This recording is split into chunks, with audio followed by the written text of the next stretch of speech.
I'm delighted to have here with us tonight Ileana Florescu and her Io e Calliope. As you know, Io e Calliope is a series of FotoRomanzi. We have been debating a lot about what the most proper translation of it would be, and we didn't find it, so we keep using FotoRomanzi, that I define as a sort of a cross between comics, photography, steamy love stories. That's at least in the origin. And you saw here the great Federico Fellini in one of his earlier films, The White Sheik, presenting the set of one of these FotoRomanzi, where the big difference is that normally the director screams at the end of the long list of orders, action, and here it screams, stop. Because everybody has to stop to be photographed. And Ileana was in the shoes of this director when she shot her FotoRomanzi. Of course, the operation that Ileana Florescu did is of a very different kind. I mean, she took a very sort of popular subgenre of Italian subculture, and she transformed it using it for the great masterpieces of world literature. And of course, she also had to operate an incredible synthesis, since she didn't do the whole FotoRomanzo of Dostoevsky or Orwell or Flaubert, but she did in 2 pages try to give us a synthesis of what goes on in these masterpieces. And there is a lot to be said, and we have a wonderful panel of guests with us tonight to talk about Ileana and her artworks. Tonight we have with us, I'm going to say something more about Ileana when she comes up last in the lineup of guests. And I would like to start first with Russell Banks, that is a professor emeritus at Princeton. He's a very, very important writer, author of 16 works of fiction, many of which depict really climactic events in U.S. history. He focused on race and violence and many other pivotal topics in contemporary American society and history. His works have been translated into 20 languages, if not more. He received all sorts of awards for his books, and 2 of his books have also been transformed into films, The Sweet Hereafter and Affliction, and that is also something else for which you might be familiar with Russell Banks' name. He is the president of the International Parliament of Writers and a former New York State author. We are delighted that he was able to join us tonight. He has had a long friendship with Ileana. He's very familiar with her work, and he's also the protagonist of one of her FotoRomanzi, Nabokov, Il Maestro e Margherita. And so you will be able also to see Mr. Banks' photograph taken upstairs. With us is also tonight Tom Healy. I love Tom's website because it simply says Tom is a writer. And I think there is not much to add. I think for those of you who are not familiar with him, Tom started as a poet, and he still is a poet, but he also recently published some very interesting prose work. And in his spare time, when he's not writing, he's the chairman of the Fulbright Commission, that, as you know, is a very, very important institution that awards grants and fellowships to scholars and students and professors, giving them the possibility to study abroad if they're American, or to come to the US if they've come from other countries. It provided an invaluable help from the end of World War II until now to a better understanding of cultures between the 2 countries. So he's doing a great job also in that capacity. And then we have with us Ara Merjian, who is a professor here in the Department of Italian Studies and in the Department of Art History at New York University. Ara is an expert of 20th century Italian and French art, history and theory, an expert of futurism. He's book on Giorgio de Chirico, entitled Giorgio de Chirico and the Metaphysical City, has just been published last spring with Yale University Press, and we are delighted also that he's part of our panel. So they will go in the order in which I presented them. Russell first, Tom, then we're going to have a little intermission with another piece of author cinema, the documentary that Michelangelo Antonioni dedicated to FotoRomanzi, then Ara, and finally we'll be able to hear something from Ileana. So please welcome Russell Banks.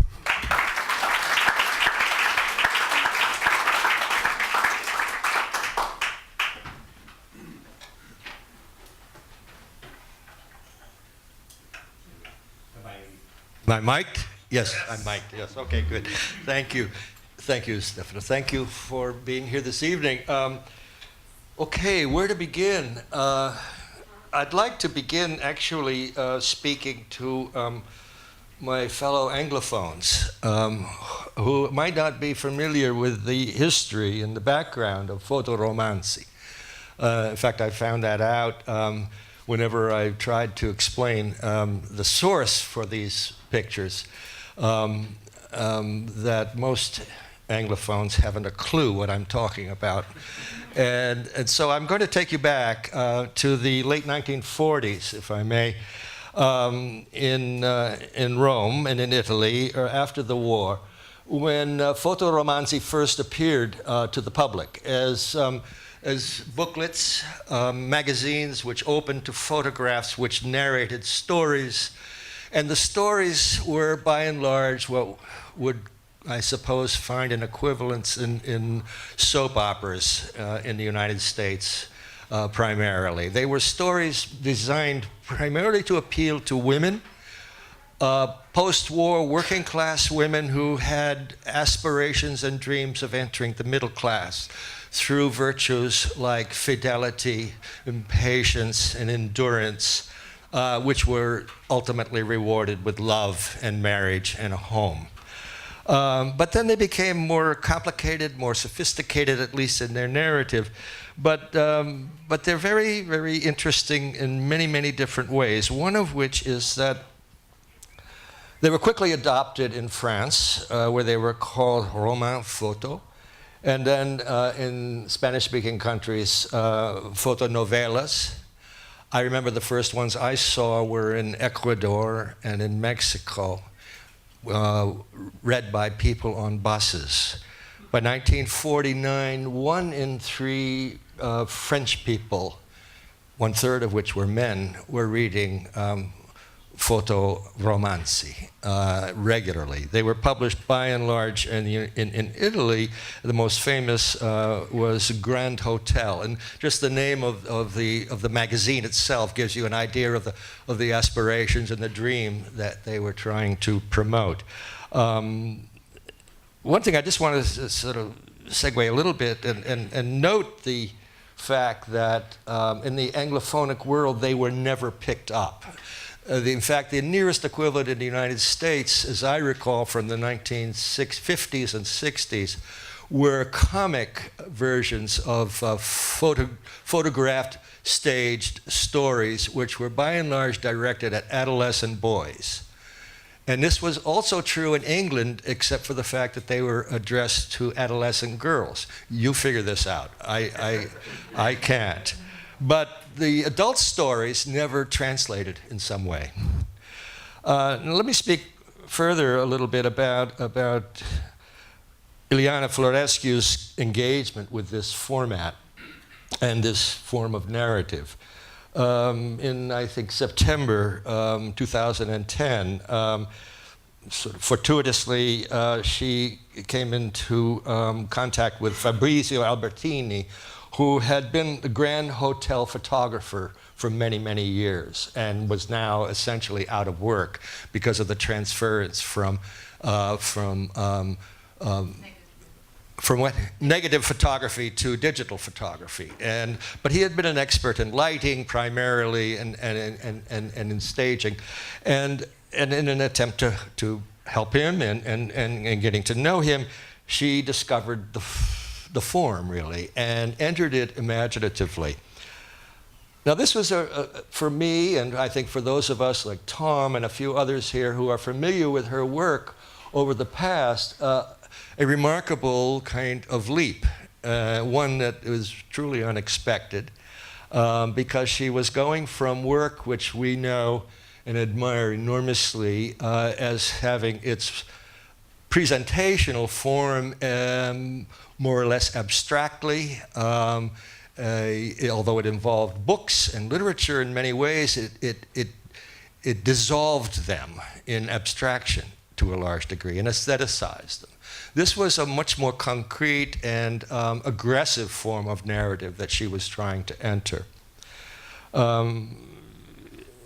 However, and I speak as you mentioned, as a person who was one of the characters in one of her narratives, and I felt exactly like the man on the camel at a certain point. It was really a striking way for her to present through photography and through narrative the interior of her life in a way that was not previously possible for her, in a fresh and probably unusually for her, certainly self-revealing. I'm speaking a little for you here, Ileana. I hope you don't mind, but I want to quote something that you said, Ileana, in some interview. And it explained exactly where you were going when you entered this format and tried to take it over and make it your own. It's a very interesting and insightful series of remarks. You said, I think that when we read a novel, a flow of images from our mind is set free. Now, she's speaking here as a person whose life has been deeply influenced by and shaped by, created by, to a large degree, by literature. She says, such images are linked to an environment which is familiar to us, to our own history. We associate some of the novel's characters to people we know. We are enchanted by certain passages other than by others, and are moved by reading not only what is universally true, but also what is truthful to our own lives. If there is, this is to me the key, and it's the doorway through which she entered the world of the FotoRomanzi. She said, if there is not always identification, there is empathy. If there is not empathy, there is revelation. Sometimes there are all three elements. I had found a way, a photographic way, to reveal what I wanted to reveal about myself through the words of writers I immensely admire. So in a profound way, to me, it's profound, and I think to all of us who look closely at these photographs, and I think of them rather as pictures instead of photographs, more complex in some ways, and using photographs to make pictures. In a profound way, she has opened herself up to the images of these pictures that were probably not possible for her otherwise. It's a remarkable mingling of the intimate and the artificial that I know of very few things I can compare to it. And I just want to add, and I speak here as a fiction writer primarily, the experience of writing and of reading, because I think that's key to understanding these pictures.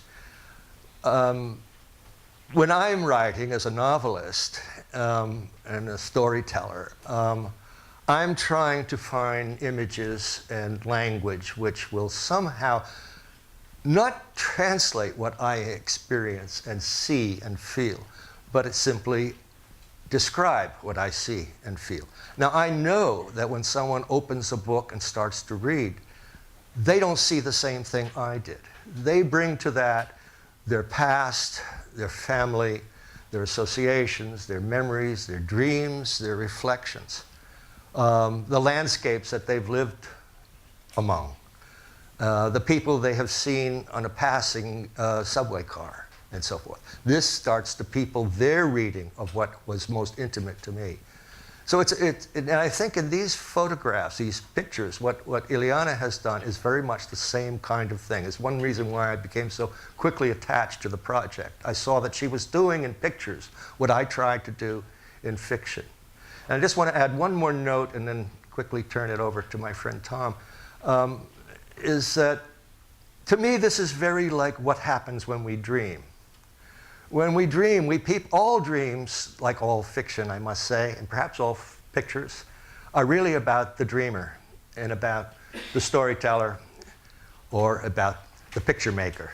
And these pictures, to me, dramatize that and make explicit that, that extraordinary, intimate, and dear function that occurs, that relationship that occurs through art between the artist and through the viewer.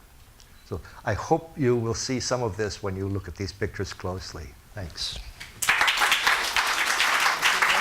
there when time is up.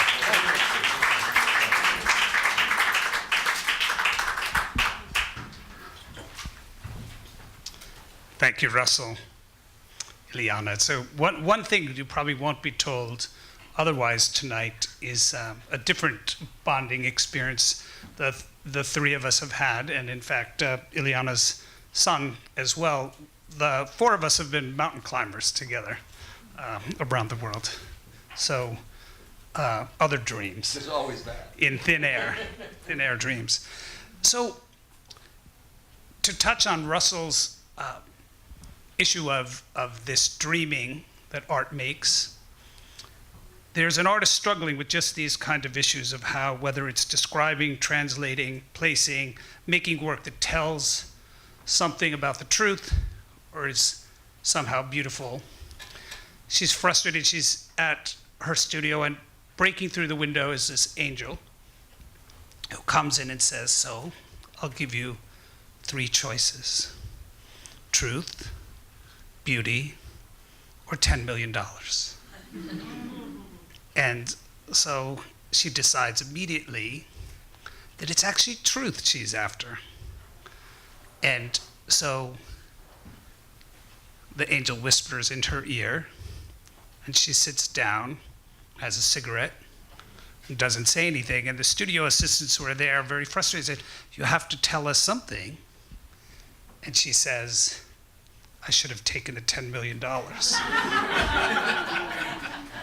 And I bring this up because what I think the FotoRomanzi do so beautifully is they embody the question of this struggle between what is art after?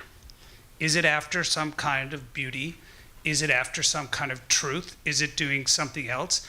And what the FotoRomanzi show is that interruptedness, just in fact like the Fellini film does, the process of what happens, not the seamless dream that one might imagine a certain kind of art does, but this shows the rigorous art making that happens. And I want to talk about 2, I wish we could see them, but there are 2 of the FotoRomanzi upstairs that I think embody this question in particular. And I'm sorry for not printing this out, but I'm going to be using my little phone for my text for this. But there are 2 FotoRomanzi upstairs, one from a very famous scene in Don Quixote, and another from a very famous episode in Walden by Thoreau.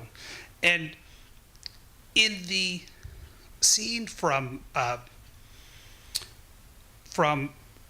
Quixote, let me read to you what happens there. I can get to it. Here we are. So Samson Carrasco, who's talking with Quixote and Sancho Panza, tells him that there has been a history of him written, a biography of his life. And he's a little bit surprised by that and curious as to what happens in it. And he's in fact told that there are some things that are told that aren't really flattering about him. And Quixote says, well, I'm sure it's written by some ignorant chatterer who, in a haphazard and heedless way, set about writing it, not unlike the painter who, when asked what he's painting, says, whatever it turns out to be. And for there's no need of recording events that do not change or affect the truth of a history if they bring the hero into contempt. He only wants the truth if it makes him look good. And so Samson says, that's true, but it's one thing to write as a poet and another to write as a historian. The poet may describe or sing things not as they were, but as they ought to have been. But the historian has to write them down, not as they ought to have been, but as they were, without adding anything to the truth or taking anything from it. Now, both of these are kind of nice schema, but they get to something that's gone to Ileana's history, both as an artist and a historian. A big project that she did early in her career was identify the mistakes made in historical films, inaccuracies and anachronisms. And the quest for that quest for a kind of specific accuracy, begs the question of what kind of truth is being determined. Is it an emotional truth? Is it the truth of a dream world, as Russell's saying, that my image of who Don Quixote is and how fat Sancho Panza is and what they are together and where they are, all those are different from someone else's. And what the FotoRomanzi do, just like this film, is take that process apart and show us how both truth and beauty get to be constructed.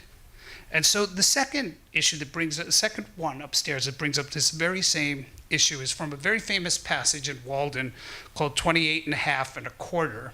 And in this, Thoreau has a fairly smug attitude about having finally built this house for $28 and a half and a quarter. And he lists in this moment all of those ingredients. And this is just after a scene where his mother and sister have come and brought him warm cookies, as they did almost every day, despite how remote Walden seems and how isolated. But in any event, one of the things that he says in a list of kind of philosophical claims after he's listed what it took to build this place, he said, you know, it's something to be able to paint a particular picture or to carve a statue, and so to make a few objects beautiful. But it's far more glorious to carve and paint the very atmosphere and medium through which we look, which morally we can do. And I actually think that that question gets back to my little joke about the angel. That question of the morality of being an artist is an essential one for Ileana. And she's done it in several media. And it comes in this question of the primacy, perhaps, of text versus image, which tell which kind of truth. And so she sets that out there for us to debate and think about, and as Russell has said, takes this issue of things that have been very populist to go right to scenes that are among the most beautiful and complex and difficult in literature and history. So they bear a lot of attention upstairs if you can give them to them. And I think as we were just talking, as Stefano was saying earlier, where they situate, are they cartoons? Are they romance? Are they, you know, dime store, drugstore romances? Where do they fit in this issue of the histrionic, the funny, the serious? And it's in that battle, I think, between text and image, popular and high art. Where do we situate ourselves in what we're looking after? And even in the translation between a culture of Italy and a culture of the United States. And so I think that their discomfort of being able to label them is what makes them so interesting as actual artworks, not just the concept, but the physical photograph collages, if you would, themselves. So I think they're a really extraordinary work, and I hope they get a lot of play in the United States, because there's much to think about with them and much to understand about the difference between cinema and photography and text, and between Italy and the United States. Thanks.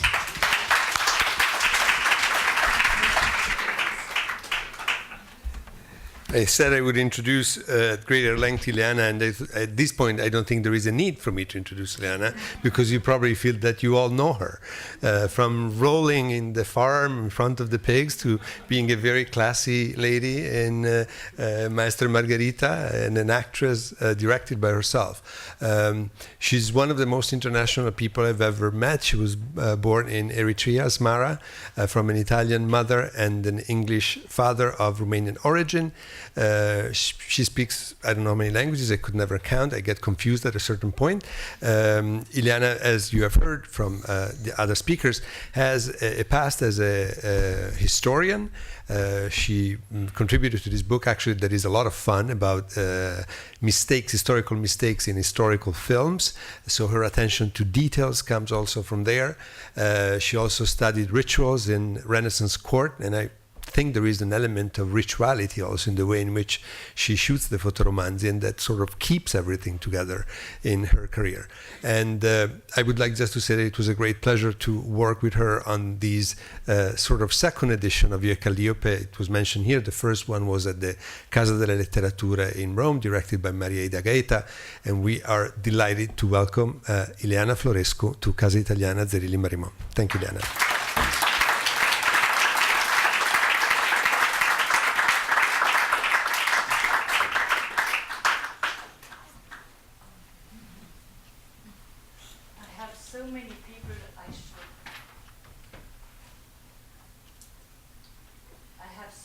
People I should thank, so it's such a long list. I'll just say that this has been a choral project, like in a film, and every single person has contributed with enormous generosity. They are all passionate readers, and my thanks go to Russell, who was the first one to believe in this project, because my artist friends and also my son were a little skeptical at the beginning. And not only did Russell say, I love the project, he said, can I be part of it?